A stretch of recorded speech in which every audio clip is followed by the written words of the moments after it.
So new studies keep coming out that is proving our argument on the healthcare debate. Um, Medicare for all, according to a new study done by the Economic Policy Institute, shows that Medicare for all it wouldn't only save us money, it will boost the economy and create jobs. So we just had a study that came out in Yale University a few weeks ago that showed that once again Medicare for all will save money, and it will save 68,000 lives. So now we have even more arguments that we can use on the economic argument side.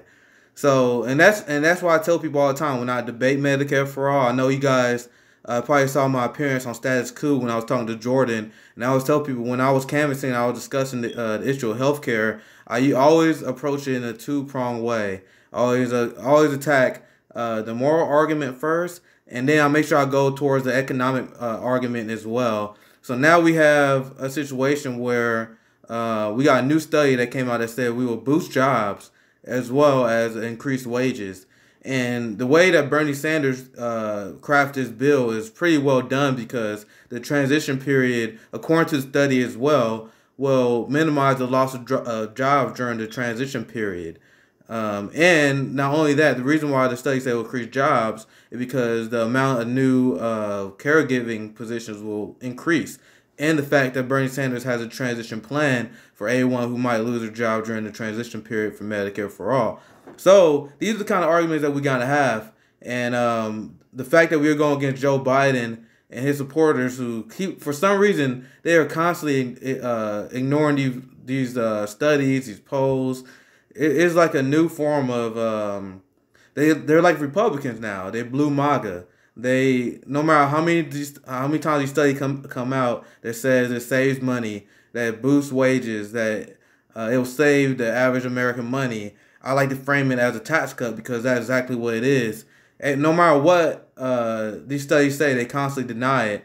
But the good news is, and this is how strong our argument is, despite all the media constantly lying about Medicare for all and constantly framing the issue like it's gonna cost more, and the fact that they never ever back up the progressive side, they constantly have people bashing Medicare for all. The exit polls coming out Super Tuesday and every single primary that we had since the beginning of this race shows that the vast majority of the Democratic voters support Medicare for all, even in favor of eliminating private insurance. So it's the one thing that's unfortunate is I've seen some data that show that people who supported Medicare for all was supporting Joe Biden. So that is a damning fact on the media on itself. And also I think that Bernie Sanders needs to make this argument much more aggressively and point out that the fact that he's the only one who support a true single payer system. But now it's gonna be much easier because we have Joe Biden is Bernie versus Joe Biden 1-on-1. So you don't have people like Pete Buttigieg and Elizabeth Warren who was muddying the waters of this issue. Now we can make a clear distinction, and the fact that we have exit pollings that show that Medicare for all is as popular as it ever been. Let's be honest, it's never been as popular before. Because we constantly make an argument, and we gotta make this the issue of this campaign. In 2018, the exit polls show that Medicare for all was the #1 issue for voters, and centrists are trying to redirect the issue of this campaign by bringing up Bernie Bros on Twitter. They bring up Castro. They're just trying to distract people. But I've been in the field. I talked to a lot of these voters, and they care about healthcare. But the problem is, we had last time, we got a lot of these voters who just tuned in the last few days, and they just probably listen to a lot of corporate media who've been propping up Joe Biden like a super PAC, and they thought that Joe Biden supported Medicare for all. So don't get it twisted. We're winning this argument. And now that it's down to Bernie Sanders and Joe Biden, I think we'd have a strong chance to be able to make the distinctions even more. So the fact that we have the economic and moral argument on our side, I mean, this is why I don't feel like I never had to give up ground on this. Medicare for all is already the compromise.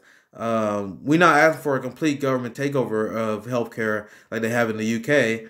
We're just talking about eliminating the mafia-like middleman that's driving up the cost. That's why you can't have public option. That's why you can't have any of these weak middle ground plans because they don't save money. The public option does not save money and it does not cover it. You're not gonna have the coverage for everyone that we need in Medicare for All. So any other plan other than Medicare for All, it will just help the insurance companies because you gotta realize it's not just about getting everyone health care, it's about boosting the economy. So we had the moral and we had the economic argument. So there's no reason why we should give up ground on this issue. And there's absolutely no way I'm gonna vote for any candidate that does support Medicare for All. So I'm not into voter shaming. AOC just said today that she's gonna support nominee no matter who. I think Bernie obviously gonna take that position as well. I believe if your number one priority defeat Trump, do what you gotta do. I strongly disagree in voter shaming and go both ways. So if you want to focus on defeating a nominee, that's great. But I'm gonna focus on getting these policy platforms implemented. So and because we have such a strong argument for Medicare for All, I see no reason why we should back down from it.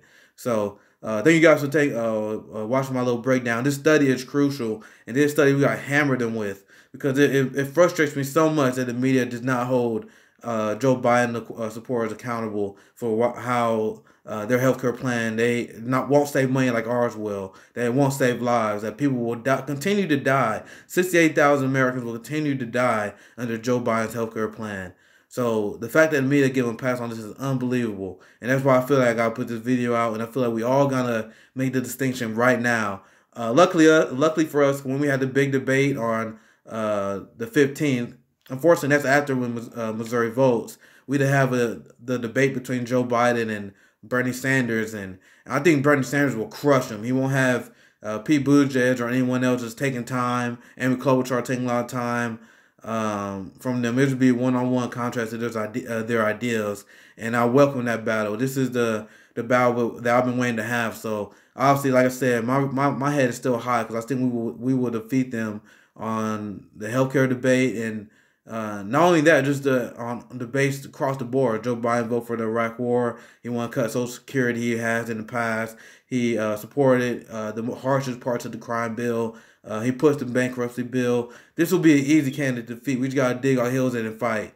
Thank you for guys checking me out, the Progressive Martial Artist, Bernie 2020.